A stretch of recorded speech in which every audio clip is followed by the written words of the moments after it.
Hello, all you hardcore boxing fans out there. How you doing? It's not Russell. The yet again, you know that because that's why I tuned in. It's the hardcore's hardcore. Filling in for Porky. Going to do a quick video tonight on this weekend's action. I'm going to cover the Newcastle Probellum show, Sky show from London, and I'm going to cover the Leeds show that was on the zone. So the first one is the Newcastle card from Probellum. Real solid show from Lemons. Had a real good card the whole way through it. Solid, real solid card. It had returning Lewis Ritson back to Newcastle. Lewis is a big ticket seller up in Newcastle. Lewis is only 28. I was shocked. I thought he was older. If he's watching, sorry mate, but I thought he was a bit older than that. He's 22 and 2 now, and he's coming back from that Vasquez win that was controversial. And again, that's not Lewis's fault. You know, it's not ever a fighter's fault that they get a decision that they shouldn't have got. So it's never the fighter's fault. It's the judging and the refereeing that we've spoken about. And it was a really, really good return opponent. You know, they could have had a knockover. They could have brought in a journeyman. They could have brought in somebody with a lot of losses. But that was a real, real solid opposition. And Zlatan, you know, he was a world champion himself. Fought Ricky Burns, beat Ricky Burns. Real, real good opposition. He's 24 and 3 now. So that's a real solid opponent coming back, and it shows they're serious about boxing when they're bringing over real good opposition, especially for the headlining fighters who have sold a lot of tickets. I think the paying public deserve to have that real good opposition and competitive fights. It's a unanimous decision win for him.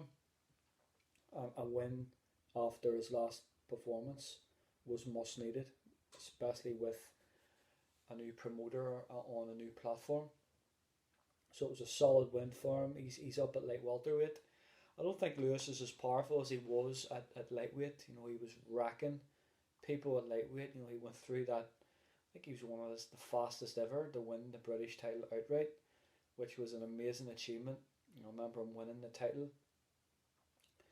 So he's kind of in this at the minute where it's crossroads of his career. Does he push on, or what's next for him? Well, I think what's happened is with Probellum, they've signed a lot of fighters. And what you have is when you sign a lot of fighters, you have a reservoir of fighters that maybe don't get opportunities, or they kind of don't fight each other. I think Probellum isn't going to do that. I think they're talking already about a O'Hara Davies fight, who won the Golden Contract, who was meant to get a world title shot after it. But I think that's a really, really meaningful fight domestically in British boxing. I think it's a fight that would interest people to watch. Personally, I would watch it. I think it's a real good fight. I think O'Hara Davies brings what he brings. He's got a massive personality. He's got a big profile. I think it would be a really, really good domestic fight for him and Lewis Ritson. I think it would be massive up in Newcastle. They're trying to build something up there again, which is good. It's a massive city.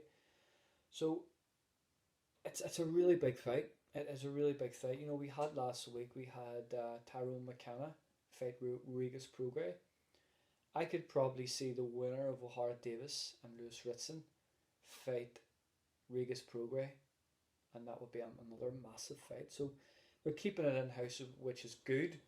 They're investing in their own fighters and giving them opportunity, which is fantastic. And we had on the card as well Troy Williamson, who's I think he's really exciting. I thought he was gonna take on the next level of his career after his last performance against Ted Cheeseman on that Matchroom card. I thought his career would have taken off, but obviously, he hasn't had a massive fight. He would have won in a really big fight after that, but he defended his British title and he won unanimous decision. He showed a lot of character coming off the floor to win. Very, very good fighter, very powerful. He is, super welterweight division's a good division for him. Mason Cartwright really pushed him in a really exciting fight. And when you're in exciting fights and you're winning, people want to see you. And I think he's a real TV friendly fighter. I think he's really, really good. I would like to see him in for a European title next. I think the European title might come vacant because the Spanish guy who's the European champion is fighting Metcalf next. I don't think it gets sanctioned for the European title because he lost to Cheeseman that time. So I think that would be a real good way of getting him in a ranking fight, for a title. WBC has a top 10 ranking of a European title, so that would be good for him going forward. As I say, fantastically entertaining television fighter. The card itself was solid. We had Pat McCormick, the Olympic silver medalist, who everyone wanted to sign. He chose Probellum. It shows you that they're serious about investing in boxing. They've signed him, and he signed with them. He fought a 5-5-1 guy. I think at this stage of his career, and he's an Olympic silver medalist, I think I'm very skeptical about, Olympic medalists fighting journeyman type fighters early on. I don't think it's good. You put that guy in with Pat McCormick as an amateur and he gets stopped in the first round. So I think skill wise and the level that they're at, they need to be at that level or near it. So I would like to see him in a 10 rounder or a championship fight within the next two fights. I think a fighter only gets better with opposition. I think being at that elite end as amateur, I think you need to be constantly kind of just topping that up and kind of not boxing at elite pro level, but at a level that keeps the skills progressing and not falling into habits. But yeah, it was a win for him. He's very, very exciting. Maybe like to see him in with someone like a Chris Jenkins next or Julius Ndongo, something like that. There would be a real good statement of intent for his career. Fantastic. I noticed there was a fantastic standout performance from a debutant on the card, which is really always good to see. Was Stephen Sayers Jr. Looked fantastic. He got a TKO win, and he's a local lad as well, which will do his career and his profile well. Looking so good on his debut, getting a TKO stoppage. He's apparently he's been sparring with Lewis Ritson and stuff, and he's around that camp, so that can only be good for him. So it was a solid first card from Probellum, and if they're going to have put cards on like that, I think it would be good going forward for them and making competitive, steady shows, which is what people want to watch. The next card I'm going to go on to is the Richard Riakporhe card. What could I say about the card? It's good that Sky have signed a lot of young fighters early in their careers, a lot of debutants. They need to keep them fighters active to build a resume, get experience, and obviously building their profile. They brought Richard Riakporhe back from a 2-year layoff, and they need to keep him building momentum. He's a cruiserweight. He's 6'5". I'm sure it's hard for him to make cruiserweight because he could easily fill in the frame of a heavyweight. He looks more solid as a cruiserweight than even Lawrence Okoli does. I know he struggles to make cruiserweight. Fantastic win from Caroline Dubois. I think she was disappointed that last time that she didn't get a stoppage, but it's a lot more measured performance from Caroline. Very, very mature performance, getting a TKO win. I think 3 or 4 fights down the line, she should be fighting for a world title. She was an Olympian, an elite amateur. I think she's not far off. There isn't the depth in the ladies divisions, to go 15, 10 and 0.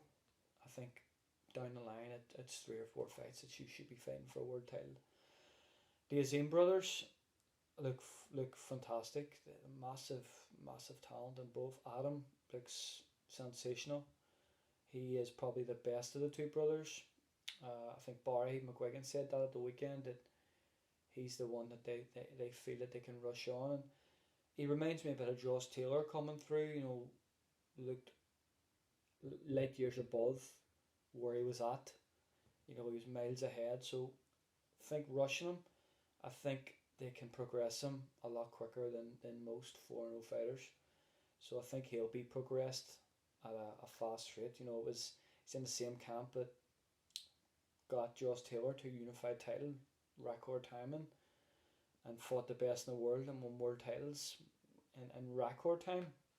So he's in a good place there. Dan Aziz has just signed a long-term deal with Sky, which is fantastic for him. I think he's a really good fighter.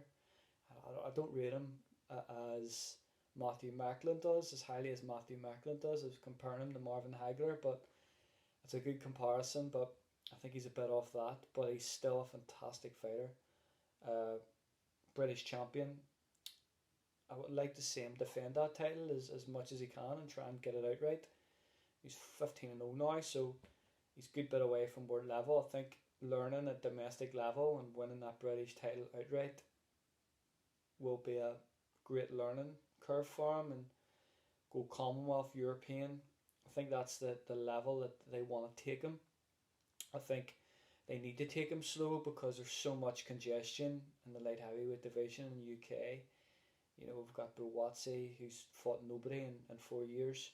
We've got Craig Richards, who's been fought at world level. We've got Calm Johnson, who is waiting for a world title shot, who fought Baturbiev when nobody wanted to fight him and dropped him. He's waiting for a world title fight. We've got Anthony Yard, who's waiting for a world title fight. So that division, it's so congested there. It's going to take a while for that to all filter out. So I think bringing him along at domestic level for a while until that all decongests and they all fight each other is the right move, because he's 2 years off, fighting at that level. He had a good win over a Reece Cartwright. So that moves to Riakporhe. What did they do with Richard Riakporhe? He's already beat Chris Smith, Jack Massey, Tommy McCarthy, Sam Hyde, now Devon Juma. So basically he's cleared out domestic level. So we've got Chris Smith and Tommy McCarthy fighting British Commonwealth European rematch in the zone. There's no real areas for them to manoeuvre other than that rematch. So they've got all the belts. So that slows it down domestically for Riakporhe. Riakporhe's already beat all them guys. I think the best way for him now is that Inga Makabu, WBC champion, I think he's a logical bet. I think he's in his late 30s. He got knocked out by Tony Bellew 4 or 5 years ago. So I think he's the champion that's the most vulnerable in that division. It's a division that doesn't really... It reminds me of the middleweight division. There's nothing really happening in that division that excites you. The very fact that Makabu was calling out and looking that fight with Kalano when Kalano was talking about going up the cruiserweight. So he's got a 2-fight deal with the zone now, and it looks like it's Bivol and a fight in London with possibly some domestic fighters, John Ryder. So I can't see that Makabu fight happening, and I can't see Makabu waiting about for that. So I think that's the route they need to go. I think they'll go down the WBC international route and try and get him a ranking and try and get Makabu on a big on Sky. It would pay him very well to do that. It's a big platform, and it would be an investment for Sky to have a world champion and start building their stable up, and maybe try and get a pay-per-view fight down the line with Marius Bradis. I can't see Bradis going to fight the zone on the zone platform and fighting Okole. I can't see Wasserman wanting to send Marius Bradis over the job to Eddie. He's 35, Bradis, he needs a big fight. So that's something possibly they could do down the line. That's the best way I can see it happen. I'm not saying it will happen that way, but I can see it happening. I think the cruiserweight division is a terrible division at the minute. It's so stale. So world wise, world level wise, it's a stale division. It's like, as I said, the middleweight division. There's just no real, apart from Charlo at middleweight. There's Eubank, and he's not fighting anyone. He's calling out a welterweight to fight next. But yeah, I can see Riakporhe going down the WBC route. I think Okoli's looking at that big unification fight to justify moving up to heavyweight. You know, we look at the smaller heavyweights have went up, the smaller cruiserweights have went up to heavyweight. You know, we look at Evander Holyfield solidified his legacy and moved up as a unified champion. David Haye did it. He moved up as a unified champion, winning in the belts against Jean-Marc Mormac in France. He went up and won a WBA title and challenged Klitschko. So, and as well, the greatest cruiserweight of all in Alexander Usyk, who's moved up and won all the titles via apart from the WBC. So those guys will need titles, possibly unification, to justify big money at heavyweight. So that leaves us now with the DAZN show. Okay, so that's the way I noticed. You notice it started off with Probellum, Sky, and then the last in DAZN. So I'm not going to come on and speak the whole show about DAZN because I give Eddie enough publicity. But it's good for boxing. We've got a lot of platforms now. We've got Wasserman at Channel 5. We've got McKenzie at Channel 5. We've got Probellum on Eurosport. We have got DAZN doing their own thing. And we've got Sky. So it's really, really good that boxing is on all these different platforms. And it's good for fighters that they don't feel they have to go to a particular... and BT as well. Queensberry. How could I forget Frank? Especially after this week's interview on TalkSport. I'll be speaking about that during the week. But it's great to see that there's so much, content out there for people to watch, boxing content, and it's great that fighters now are getting opportunities to maybe not go to Matchroom or Queensberry, or maybe pave their own way on a different promotional outfit, which is good for boxing. It's competitive for promoters, fighters, and it gives people an opportunity to see maybe different productions as well, which is good for boxing. I think boxing needs it at the minute. So I'm going to the DAZN show. Where do I start? I'm going to start at the bottom. I watched Dalton Smith. Real fantastic fighter, great prospect.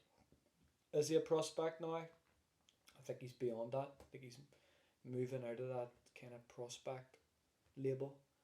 He's just above that. He's fantastic. Real good solid fight here against Ray Monty, who's Irish guy. They came to win.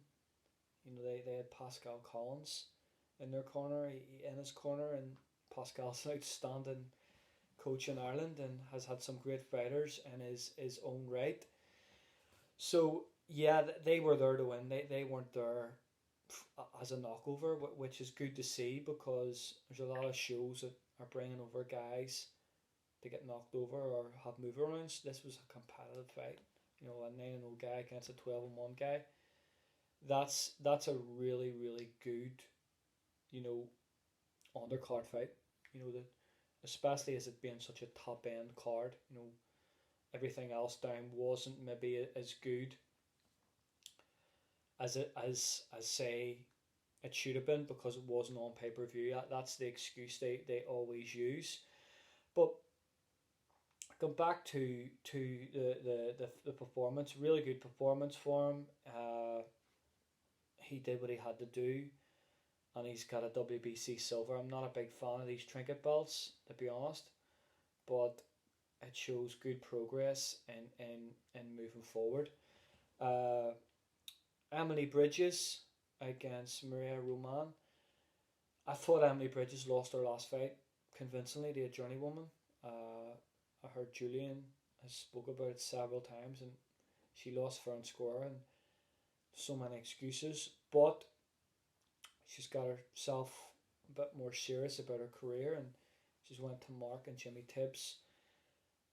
I think she has a bit of a chip on her shoulder about, you know, F this and F that, I'm a world champion. You shouldn't really be thinking about what anybody else thinks.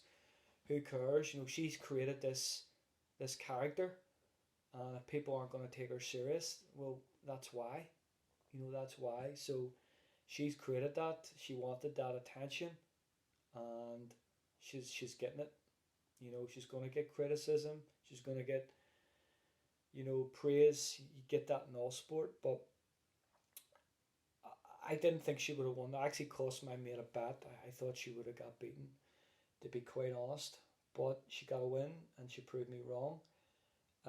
It's good to see Mark Tibbs get a bit of an accolade there in training and getting a world champion. I think it's Mark's first female world champion. So yeah, congratulations to him and his dad. I think his dad's probably one of the best coaches ever to come out of the UK. She looked a lot more measured, a lot more educated. She held her shape a lot better.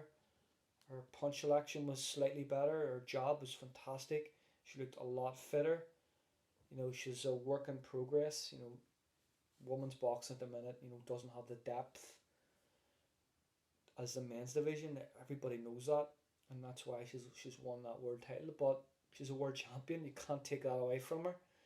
It's not her fault. There isn't the depth in the division. Where next? Well, it looks like Addie's kind of building that Australian stable. You know, he's got Dempsey McKean there. He's got Ebanie Bridges there. He's got Sky Nicholson there. I think he's looking to do stuff in Australia at some stage. So that's what he's bargaining for. That's what he's moving forward. That's why she's been getting the opportunities. And that's what they're looking to do next. So Australian boxing's big at the minute. You know, you've got Tim Tszyu. I think a serious player at middleweight or late middleweight. He's fantastic.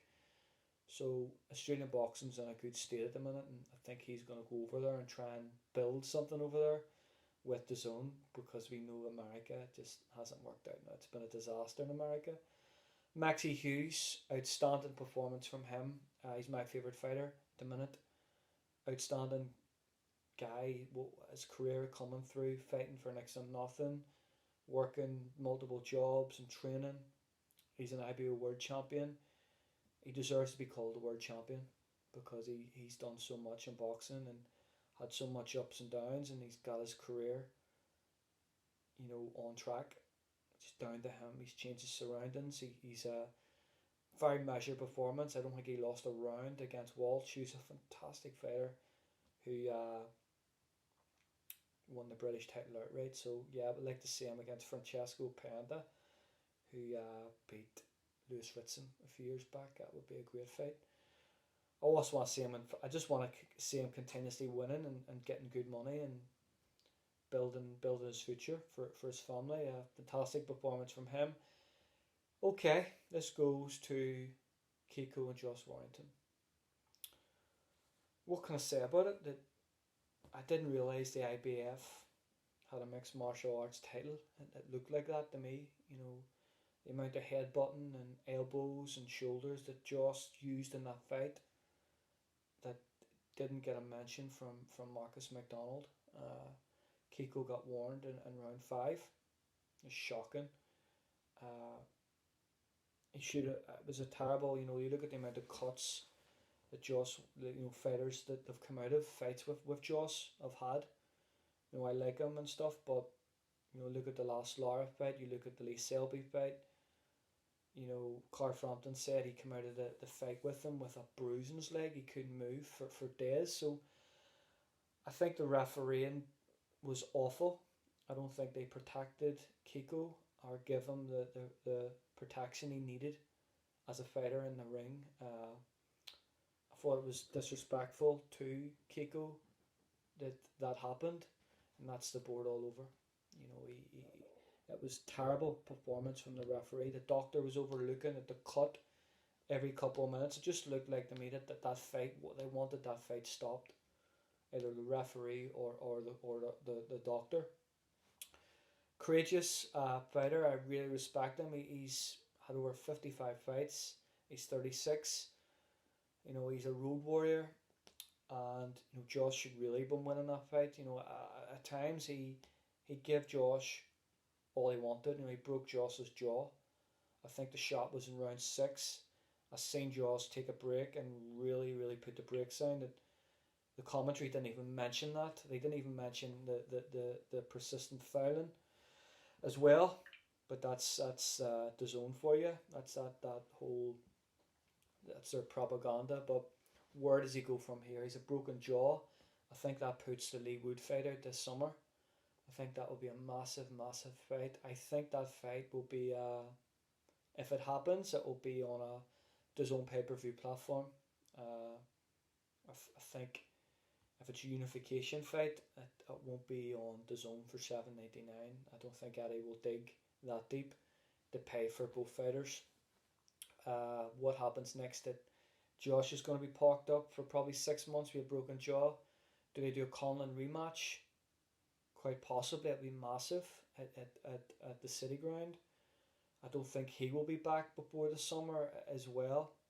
So where do they go after this? Do they go to America? I don't know. I don't think they do. Santa Cruz, I can't see them doing that either. For the super duper whooper duper belt, I can't see that happening. So I can't see PBC letting that happen either. I can't see them letting him come over and job to Lee Wood. So it's really interesting. I think the next fight for Lee Wood down the line, I think it will be Jordan Gill next. I think that will be next because obviously Warrington's a broken jaw. Michael Collins coming back from his fight. I think the next fight will be Jordan Gill. He's number 2 WBA. And he's European champion. I remember Caldwell was complaining about him getting that opportunity. So I don't know, not complaining, but I think he mentioned that they wanted him to get that fight rather than Lee Wood at the time. But sure, that's boxing. I think that happens next. Does Kiko get an opportunity, you know, down the line in a couple of months? I wouldn't be surprised. He's a road warrior. I can't see it. I think Kiko's a brilliant fighter. I remember he knocked out Bernard Dunn in Dublin. He based himself fighting out of Belfast for a while with Pat McGee. And I wish Kiko all the best in his career. I've seen him fight a lot of times. I remember watching him defend his European title against Carl, and I remember watching him in the Titanic quarter when Carl beat him. He hurt Carl that fight with a body shot in round 10. And he's just a brilliant champion. He's what boxing's all about. He's just a real old school throwback fighter. You know, he's fought everyone. He's come back from a lot of defeats. He's travelled. And I thought he just deserved a bit more protection from the referee at the weekend. I thought it was a shocking performance. And I don't see nobody saying this. You know, a lot of comments on social media where I've got a lot of friends contacting me, they're not really boxing fans, but saying about, well, they are, but not the like how serious I would take it. And they constantly mentioned about the persistent fouling and stuff of Warrington, and it's shocking again that there was a really good fight there, and we're talking now about poor officiating and poor refereeing. Again. It seems to be every week that this is happening, and it took off a good shine of a decent card. You know, it was probably one of the best DAZN cards, and I'm probably only saying that because Maxi Hughes was on it. But yeah, that's the review of this week's action. I've just put in Lee Selby lost away to Argentina. I don't understand why British fighters are going to South America to fight when it's at altitude at 6,300 to 6,000 feet altitude. That's insane. It's really hard to go away in that altitude and win. There's no air up there, so yeah, he probably needed to do it. I really like Lee Selby. I think he's a fantastic fighter. I hope he comes back and gets a couple of wins. There could be a fight, Maxi Hughes down the line, something like that. He's a real class act, and I would like to see him back. again. So hopefully he's enjoyed that. I'm not as verbal as Russell. Probably a wee bit calmer, but hope Russell is okay. He's keeping good. He's taking a break for a couple of weeks, and I will see you in a couple of days with another couple of videos. So like and subscribe. Keep on trucking. Keep on supporting boxing, and don't have nightmares. Take care.